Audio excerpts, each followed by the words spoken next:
Ems, Eurotide Teacher Vlogger back for another short video of the day. So guys, balik lang tayo no. So nabuksan ko na kagabi ang parcel but this time gusto ko ipakita sa inyo kung gaano kaganda aking nabili.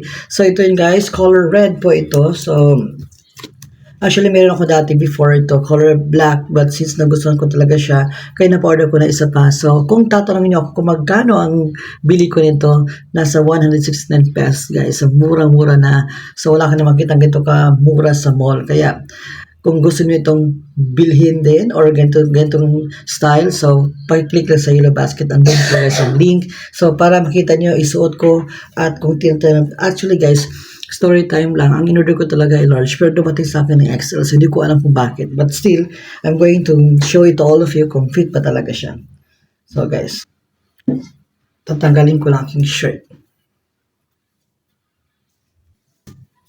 Okay. So, there you go guys. So, XL siya, but still fit naman sa akin, kaya okay lang, goods na goods na.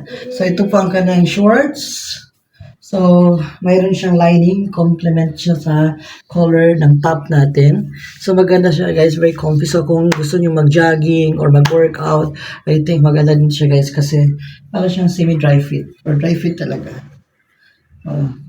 Yan guys. So yun lang guys. Thank you so much for watching, and again, please see you all in my next vlog. Again, my name is Sir Ems, your Italian teacher vlogger, back for another short video of the day saying bye everyone and keep safe.